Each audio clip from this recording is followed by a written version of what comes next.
Namaste. Thank you so much on the overwhelming response on the first part of this video and welcome back on the second part. इस video का हमारा topic है teens और smartphone. हमें आशा है कि इस वीडियो में भी आपके लिए काफी सारे टेकअवेज होंगे। तो बिना किसी देरी के आइए सुनते हैं श्री सुधीर भावे जी।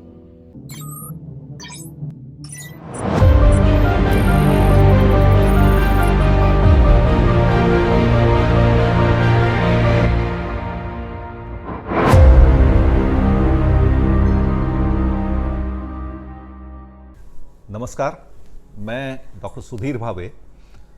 हमने पहले भाग में देखा कि बच्चों के अधिक स्मार्टफोन या स्क्रीन के इस्तेमाल पे प्रतिबंध यानी प्रिवेंशन कैसे लागू किया जाए।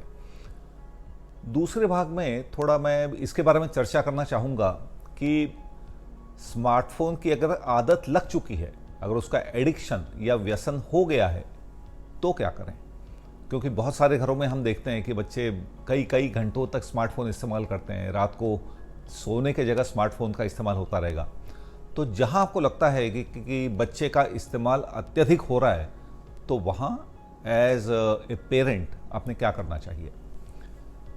सबसे पहले तो ये देखना पड़ता है कि आपके बच्चे का टेम्परामेंट क्या है, उसकी पर्सनालिटी कैसी है। कुछ बच्चे होते हैं जो काफ़ी आज्ञाकारक होते हैं, ओबीडियंट होते हैं, उनके साथ मामला थोड़ा आसान है। कुछ बच्चे होते हैं जो रिबेलियस होते हैं, विद्रोही होते हैं, माँ बाप की आमतौर पे सुनते नहीं हैं, तो उनके साथ थोड़ा अपने को ज़्यादा समझदारी के साथ, ज़्यादा टैक्ट के साथ काम लेना ज़रूरी होता है। जहाँ आपको बहुत चिंता हो रही है कि बच्चे के स्मार्टफोन का इस्तेमाल कम होना चाहिए, वहाँ ये करना चाहिए कि किसी दिन जब आपका और बच्चे का दोनों का मूड ठीक ठाक हो तो बच्चे के साथ बैठना चाहिए।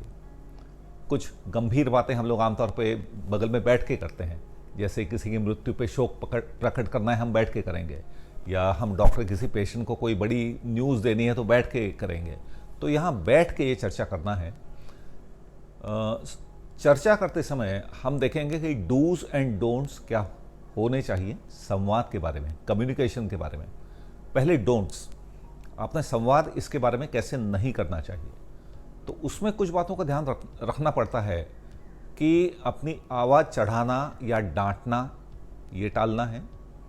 दूसरा ये कि बच्चे को लेबल नहीं करना है। लेबल यानी एक आधा निगेटिव विशेषण उसको जोड़ देना कि तू सुनता ही नहीं है, तू बहुत शरारती है, इस तरह की भाषा अपने को टालनी है। सरमनाइजिंग या उपदेश नहीं करना है। माता पिता को अक्सर आदत होती है कि अपनी एक आधी बात बहुत लंबी लंबी लंबी लंबी कहने की आदत पड़ जाती है।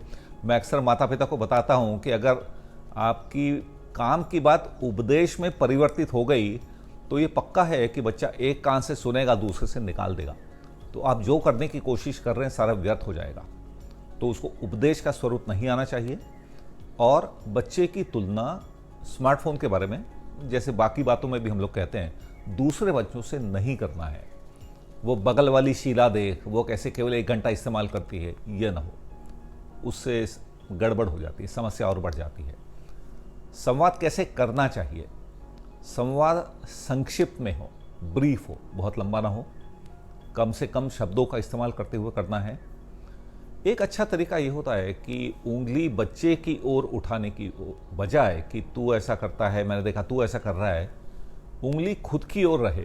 खुद की ओर कैसे कि मैं चिंतित हूं कि तेरा इस्तेमाल थोड़ा ज़्यादा हो रहा है, मैं कंसर्न्ड हूं, मुझे चिंता हो रही है। तो अपनी रिएक्शन, अपनी प्रतिक्रिया बताना हमेशा ही बेहतर होता है, बजाय इसके कि बच्चे की गलतियां हम उसको दिखाएं। क्योंकि इससे बच्चे पे लांछन लगता नहीं है, बच्चे के मन में काउंटर हॉस्टिलिटी यानी आपके प्रति गुस्सा नहीं होता है कि मुझ पर इल्ज़ाम लगा रही है। और तीसरा, बच्चे की जो स्व प्रतिमा है, सेल्फ इमेज है, वो भी सही सलामत रहती है।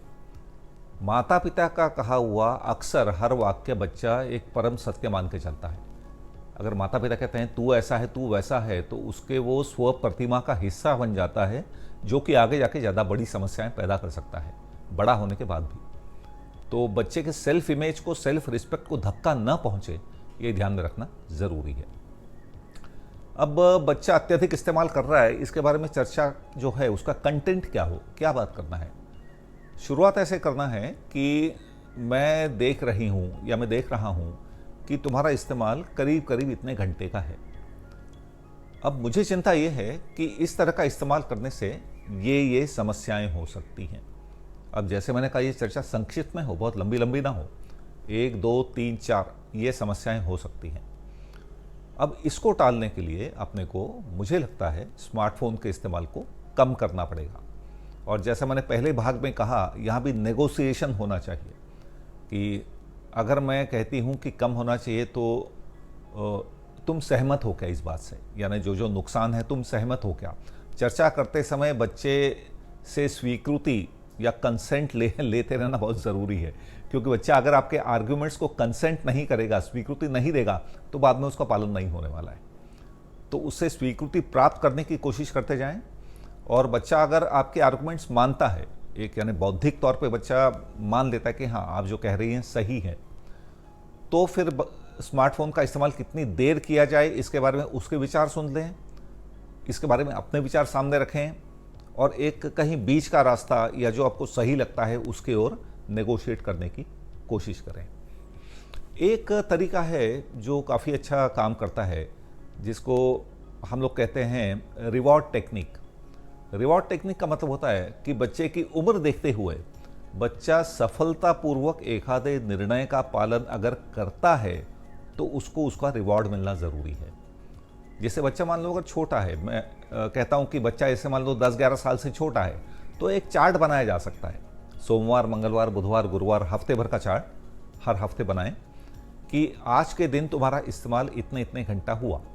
हमने मान लो 2 घंटा तय किया है या 3 घंटा तय किया है, तो कितने दिन 3 घंटे के अंदर आप सीमित रह पाए उसको टिक कर दें, जहां नहीं रह पाए वहां क्रॉस कर दें। और एक आध ऐसा प्लान भी बना लें छोटे बच्चे के साथ कि अगर हफ्ते में तुमको 3 राइट मिल गए या 3 स्टार मिल गए तो तुमको ये मिलेगा। और तुमको ये मिलेगा वो एक आधी ऐसी कोई छोटी मोटी चीज़ हो सकती है जो बच्चे को पसंद है। जैसे तुमको रविवार को फिर आइसक्रीम खाने को मिलेगा, या तुमको रविवार को अपन कहीं घूमने जाएंगे। बच्चे की पसंदीदा चीज़ होना ज़रूरी है। बच्चा जब थोड़ा बड़ा होता है तो सेल्फ रेगुलेशन बड़ा ज़रूरी है। यानी बच्चे को ये बताना है कि बेटा ये जो बातें हैं ये हम तुम पे लागू नहीं करना चाहेंगे, ये तुमको खुद को रेगुलेट करना है। तो तुम खुद ही रेगुलेट करो। और हो सकता है कि एक तरीका ये है कि तुम रात को सोने के पहले एक नोट करके रखो कि आज मैंने इतने घंटे इस्तेमाल किया, और अगर इतना इतना इस्तेमाल करते हो तो हमको बताना। अब यहाँ अपने को भी नज़र रखना ज़रूरी है कि क्या बच्चे ने वाकई उतने ही देर इस्तेमाल किया है। और अब यहाँ आइसक्रीम खिलाना या चॉकलेट देना बड़े बच्चे को लागू करना सही नहीं होगा, लेकिन केवल तारीफ़ कर देना भी काफ़ी होता है बहुत बार। यानी अगर अपन देखते हैं कि बच्चे ने 3 घंटा तय किया है और उसके पहले स्मार्टफोन बंद कर दिया या आपको लाके थमा दिया है, तो उसकी पीठ थपथपा दें, 1-2 कम शब्दों में उसकी तारीफ़ कर दें, तो इससे भी एक रिवॉर्ड मिलता है बच्चे को। तो ये रिवॉर्ड के तरीके से अपन एक आधे अपेक्षित बर्ताव को बढ़ावा दे सकते हैं। बढ़ावा देने के लिए बच्चों में रिवॉर्ड बहुत काम में आता है। जहाँ रिवॉर्ड नहीं मिलता है वहाँ वो बर्ताव अपने को मिलता नहीं है। यानी बच्चा अगर मान लो हफ्ते के अंत में सोचता है कि मैंने इतने अच्छे से पालन किया, माँ बाप ने नोटिस भी नहीं किया और मुझे कुछ मिला भी नहीं उसके बदले में, तो फिर बात आगे बढ़ेगी नहीं शायद। जहाँ ये सब सफलतापूर्वक इम्प्लीमेंट किया जा सकता है वहाँ तो ठीक है, पर अब बहुत बार होता है, मैं एज ए साइकेट्रिस्ट बहुत केसेस देखता हूँ कि माँ बाप ने हर संभव कोशिश कर ली है, लेकिन बच्चे के स्क्रीन के इस्तेमाल को वो सीमित नहीं कर पा रहे हैं। तो वहाँ कई बार थोड़ा अपने को कड़ाई से भी पेश आना पड़ता है। जैसे अब अगर ये टल सके तो बेहतर है, पर कई जगह इसको टालना मुश्किल हो जाता है। यानी आपके बार बार चर्चा करने के बाद भी अगर आप देखते हैं कि बच्चा 7 घंटा 8 घंटा स्मार्टफोन का इस्तेमाल करता ही जा रहा है, तो समय तय करके उसके बाद वो फ़ोन उससे फर्मली ले लिया जाए। उसको बता दिया जाए कि बेटा अगर तुम्हारा इस्तेमाल 3 घंटे से अधिक हुआ तो हम फ़ोन तुमसे ले लेंगे। ये बात कई बार खासकर रात को सोते समय लागू करना बहुत ज़रूरी है, क्योंकि मैं देखता हूँ कि छोटे बच्चे, किशोरावस्था के बच्चे और यहाँ तक कि बड़े लोग भी बहुत बार बिस्तर में स्मार्टफोन लेके जाते हैं, तो उससे बहुत समस्या हो जाती है। उससे नींद कम हो जाती है, अपना जो नींद का साइकिल होता है अपने मस्तिष्क में, उसमें गड़बड़ हो जाती है।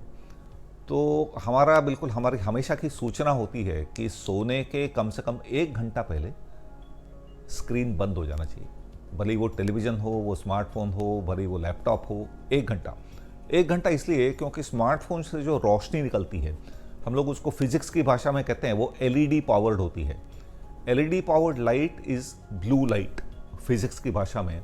और ब्लू लाइट जो है अपने मस्तिष्क में नींद का जो हार्मोन है मेलाटोनिन, उसको सप्रेस करती है, दबा डालती है। तो परिणाम ये होता है कि अपनी नींद पोस्टपोन हो जाती है कम से कम 2 घंटे से। तो नींद की समस्याएं होती है। तो सोने के कम से कम 1 घंटा पहले अगर स्मार्टफोन बंद नहीं किया जाता है तो उसके हाथ से ले लिया जाए। लेते समय भी ध्यान रहे कि चीखना, चिल्लाना, डांटना, अपशब्द इस्तेमाल करना, उपदेश देना, ये टालना है। हम लोग इंग्लिश में कहते हैं कि डू इट फर्मली एंड कामली, शांति के साथ लेकिन उचित कड़ाई के साथ। बहुत बार ये होता है कि बच्चे नाराज़ हो जाते हैं कि आप ऐसा करते हो, आप नहीं लगाते हो। मुझे याद आता है एक रोनाल्ड इलिंगवर्थ नाम के एक बड़े बाल रोग विशेषज्ञ थे, पीडियाट्रिशियन। उनका एक वाक्य है अंग्रेज़ी में जो मेरा बड़ा फेवरेट है कि बच्चा, अगर आप कोई नियम इम्प्लीमेंट कर रहे हो, बच्चा आपसे नाराज़ होता है, जो कि स्मार्टफोन की दुनिया में काफ़ी संभव है। तो ध्यान रहे, be courageous enough and concerned enough to withstand temporary animosity। यानी आप में इतनी हिम्मत होनी चाहिए और इतनी समझदारी होनी चाहिए कि बच्चा कुछ देर के लिए नाराज़ भी होता है, आपका दुश्मन भी हो जाता है तो चलेगा, पर यह नियम लागू करना मैं जानती हूँ बहुत आवश्यक है। तो ये कुछ सिद्धांत हैं जिन्हें हमें लागू करना है। बहुत आसान नहीं है, लेकिन इन सिद्धांतों का अगर बराबर पालन किया जाए तो मैं ऐसा नहीं कहूँगा कि ये बिल्कुल श्योर शॉर्ट सॉल्यूशन है, लेकिन चीज़ें ज़्यादा आसानी के साथ हो सकती हैं। धन्यवाद।